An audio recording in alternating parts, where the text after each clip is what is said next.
world of motorsports has been graced by some of the most talented and accomplished race car drivers around the world. While this list highlights my 13 greatest drivers in motorsport history, it is important to recognize that there are countless other exceptional drivers whose names may not be included here. The world of racing is filled with talented individuals who have made significant contributions and achieved remarkable successes in various disciplines and eras.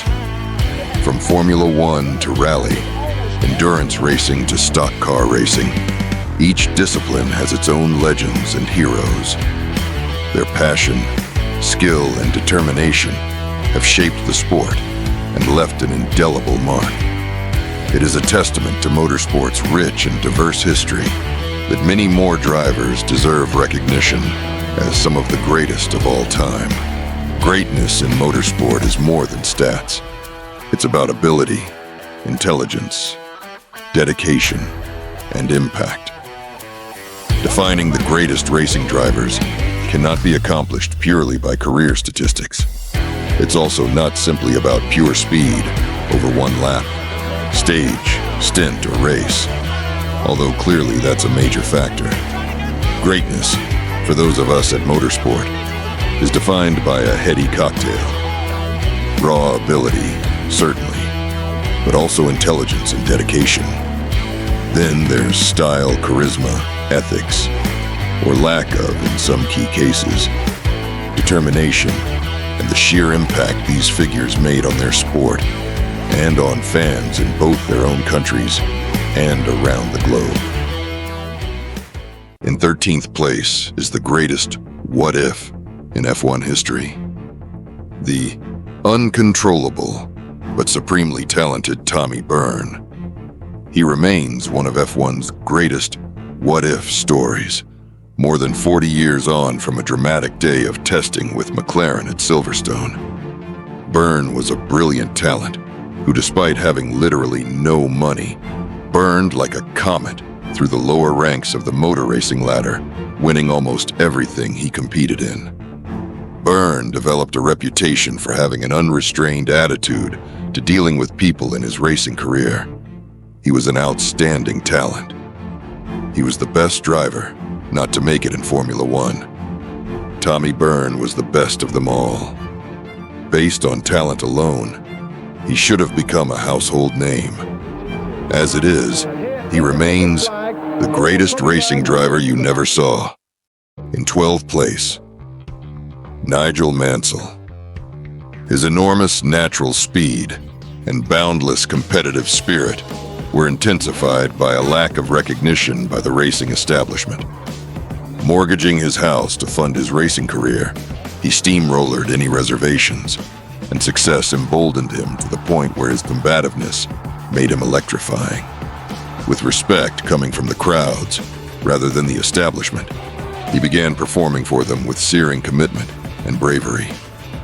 Il Leone was adored by the Tifosi, but fell out with the management during 2 years at Ferrari. It was all paid back in 1992 when, paired with the revolutionary Williams FW14B, Mansell swept to a dominant championship, then left F1 entirely and repeated the feat in IndyCar the following year. The less said about his F1 comeback with McLaren, the better. In 11th place, Jackie Stewart motor racing history thrust upon him a seminal stature. Jackie Stewart was the man who accepted the responsibility of ridding the sport of its gladiatorial excesses. It was dirty and unpleasant, but he did it. And the reason he held the formidable authority he did was his towering driving ability. An historic partnership was formed Stewart to Ken Tyrrell's new team, running Matra chassis. He clinched a famous victory at a wet and fog-bound Nürburgring by more than 4 minutes and came close to the title. The championship was his in 1969, and 2 more would follow as Ken turned constructor and built his own chassis. Stewart should have bowed out on a high, having secured his final world title and won safety improvements including larger runoff areas, better barriers, a dedicated medical unit, full-face helmets and seatbelts. However, his charismatic teammate and intended successor, Francois Sever, crashed and was killed at Watkins Glen. The team pulled out, and Jackie Stewart entered retirement. The cerebral dexterity which had allowed him to compartmentalize the conflicting pulls of safety, crusader, and racing driver showed in a cool analysis that could instantly nail what was needed from car or self. The qualities ranged from the steely courage of that victory in the satiate Nürburgring rain and fog to the precision and flair of Monaco 71, with a best race lap a second under the pole, despite having front brakes only. In 10th place, Jochen Rindt. Among the most deeply competitive souls of all, Jochen Rindt's will went places from which only miraculous car control could rescue him. It was often an anguished, angry soul, too. And this played its part in creating a driver that demanded a level of performance from his car and those around him that went beyond the ordinary. It was the mindset of a champion. He could do absolutely anything with a Formula 2 car. Lead from the front, or charge from the back, or stage manage a slipstreaming melee, and was the category's unequivocal king in the presence of Jim Clark and Jackie Stewart. On the Saturday afternoon during practice, Jochen crashed his wingless Lotus, approaching the Parabolica curve. Its wedge nose dug under the Armco, and as the arresting force torqued the car anti-clockwise, Jochen submarined in the cockpit. He hated doing up the lap belts. As a driver, Ecclestone thought Rindt was the best of his era.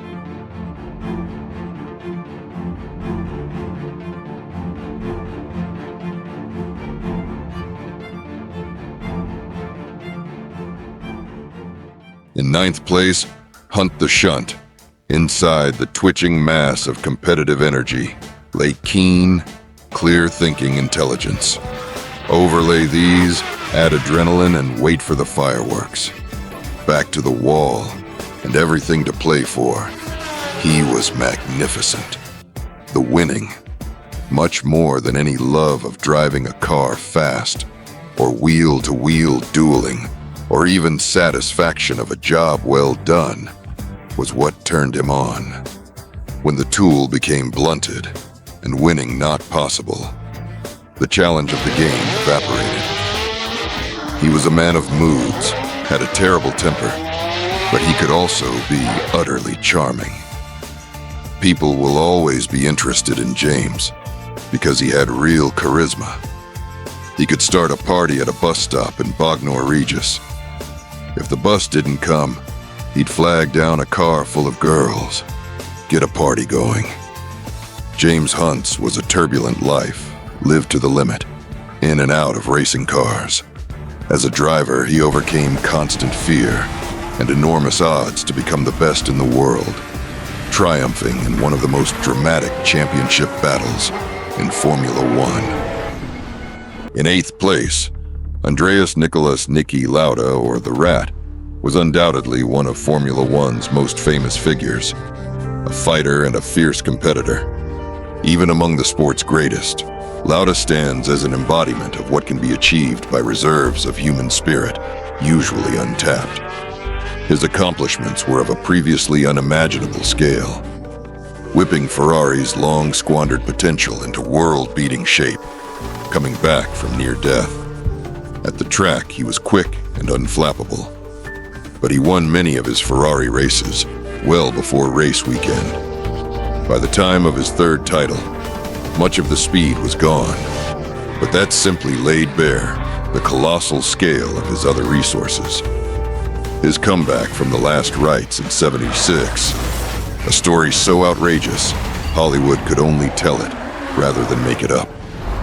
The return 6 weeks after his fiery Nürburgring crash became his motif, the towering achievement in a glittering career. In 7th place, Sterling Moss. He was one of those very special drivers who could seemingly transcend the accepted definition of possible. and that directly translated into his public standing as he became a name, reaching beyond the sport. This magician of the wheel's reputation has rung through the generations. The fact that the list of F1 world champions does not feature his name is more an indictment of the championship than of him. He towered above his contemporaries, arguably to an extent never seen before or since. Even the competition would occasionally acknowledge that his skills were of a different order to theirs. Sterling Moss was one of the fastest racing drivers of all time. At his peak, after the retirement of Fangio in 1958, and before his career ended against one of Goodwood's unforgiving banks in 1962, he was surely the best in the world. In sixth place, Alain Marie Pascal Prost, aka the Professor. The hand is faster than the eye. Alain Prost could conjure a lap time without any outward manifestation of speed. There are those at McLaren who swear that with a perfect car, he was faster than Senna. But speed was only one element of Prost's skill. His awareness of what was needed covered all frequencies, and often, like Lauda, the depth of his intellect ensured that his best work was done before the race weekend. Once there, he could read a race like a book. And if ever there's been a racer kinder on tires, his name can only be Clark. But it was Prost's incredible rivalry with Senna that has come to define his career. Their battle for supremacy as McLaren teammates in 1988-9, and after Prost moved to Ferrari in 1990, drove both men to new highs and new lows, and Formula One to an intensity it has never reached before or since.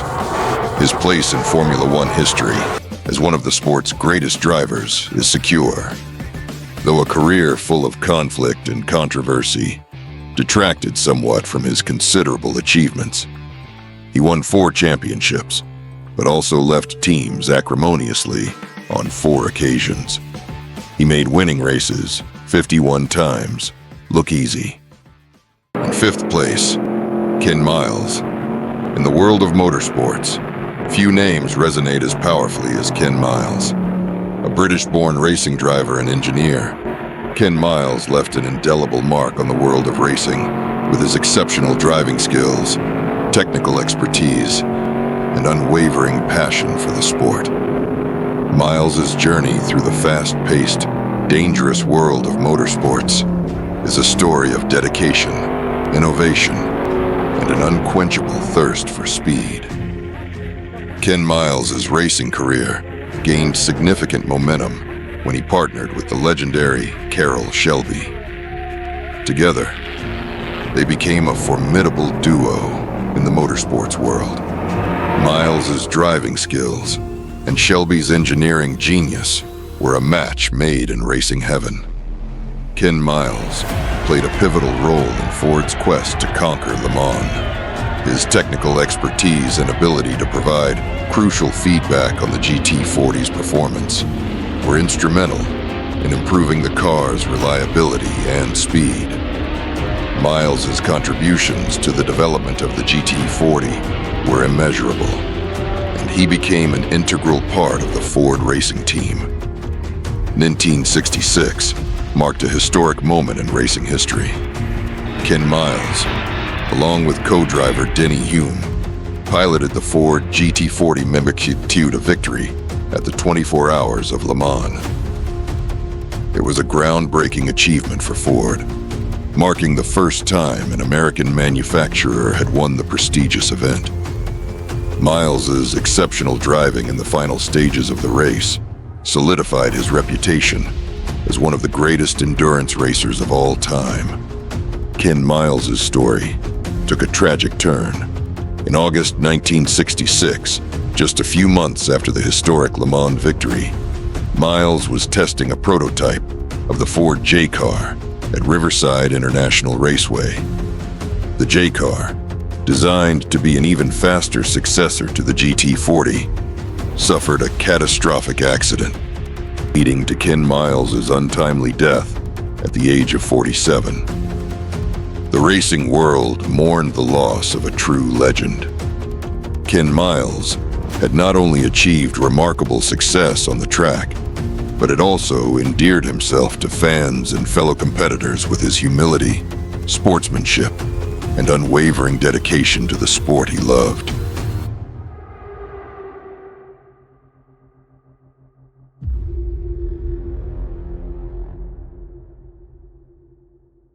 In fourth place, Gilles Villeneuve. Never have statistics misled so radically. The brevity of his career, too much uncompetitive machinery, and his absolute refusal to accept defeat have seared in many minds a memory of a brilliantly gifted but uncontrolled driver. Wrongly so. The qualities so often cited as reasons for a lack of ultimate track record would, under different circumstances, have been the cornerstones of fabulous success.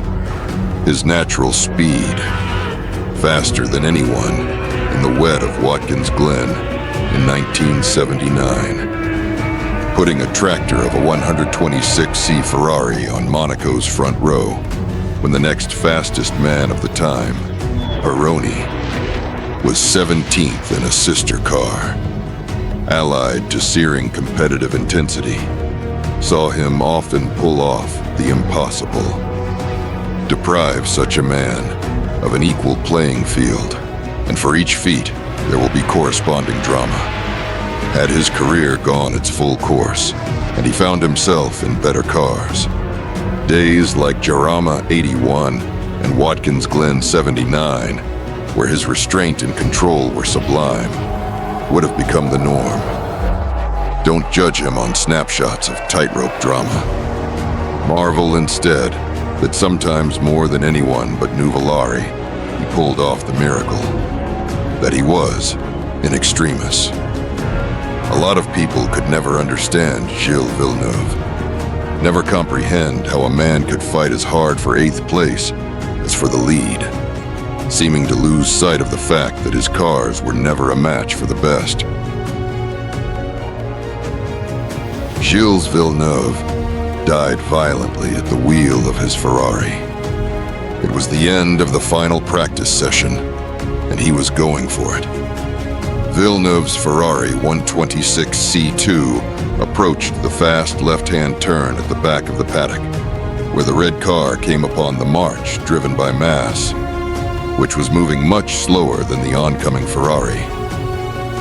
He clipped my right tire, bounced off the front tire, and was launched into the air. The car catapulted high into the air again and began a series of horrific cartwheels.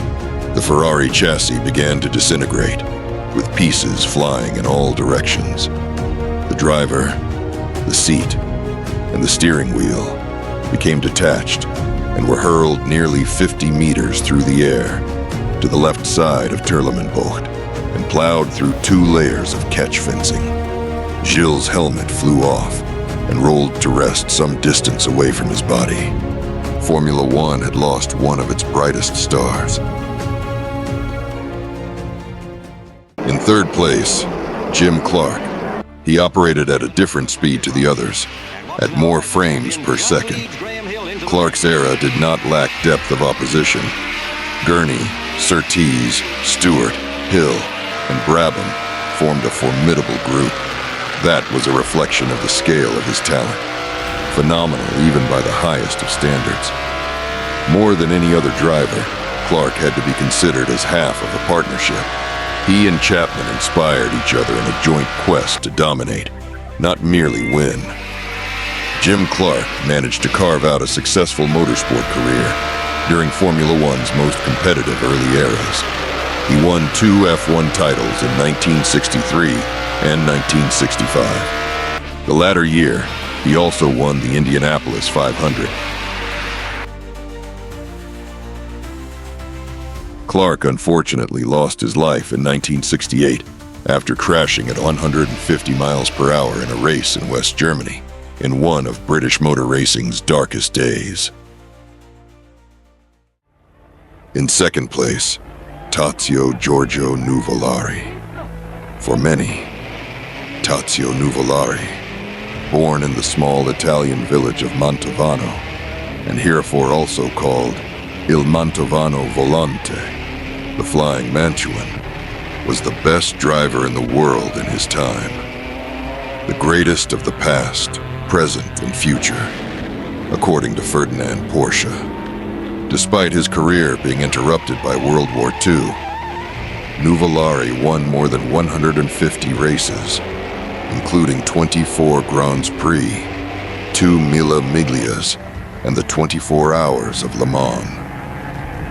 Not only was he one of the greatest drivers ever to race, he was also one of the bravest. Countless broken bones, cuts, and burns rarely kept him out of the cockpit for long. Nürburgring, 1935, when a 43-year-old Tazio, armed with an Alpha P3 that even then should have been in a museum, beat the cutting-edge technology of the German teams, has rightly been hailed as a miracle drive. It had everything. In 1936 alone, he produced another 4 like it. With an Alpha that was yet further behind the Germans than in 35, he beat Rosemeyer to win in Hungary, Civacciola to take Barcelona, Varzi for victory at Milan, and single-handedly thrashed the entire Auto Union team at Livorno. All these were the inevitable product of the same impossible cocktail of control, improvisation, audacity, and balance, as seen at the Nürburgring. It was said that he must surely have done a deal with the devil to not have ended his days on the track in battle. And certainly, there was much about his approach to suggest personal welfare was way down his list of priorities, perhaps even more so after his son succumbed to illnesses. But it was only himself he exposed to such risk, never his rivals, and his honor in the heat of battle was absolute. His greatest wish was to die in a racing car, but due to his exceptional talent, this wish was never fulfilled. The Flying Mantuan died in his bed in 1953 at the age of 61.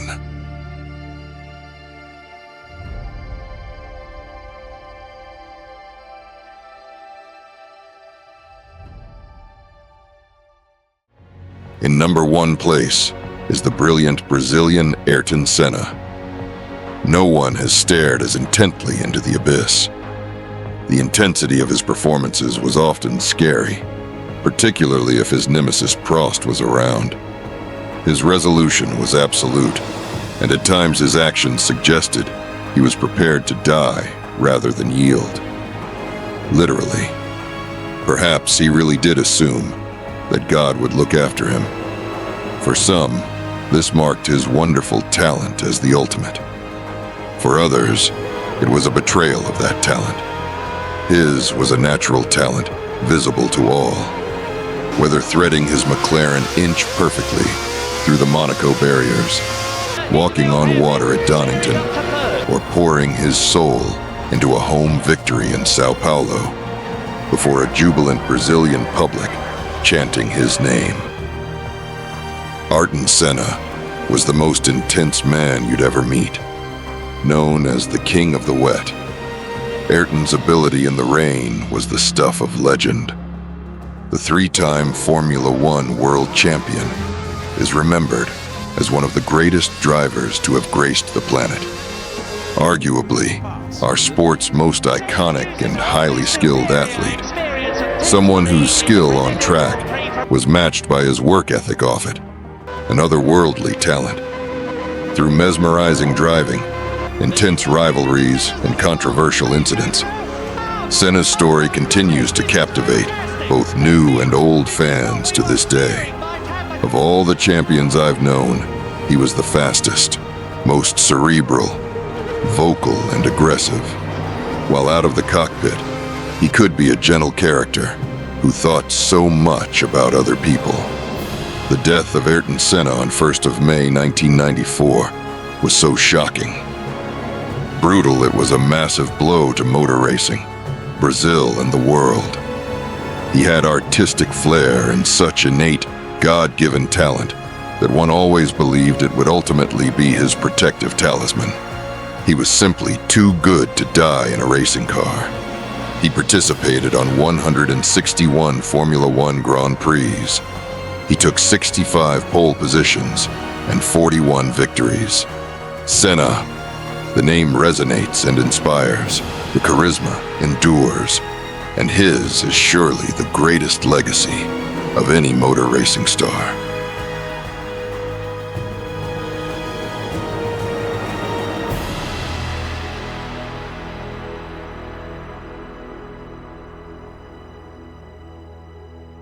Thank you for watching, and remember, be fast or be last.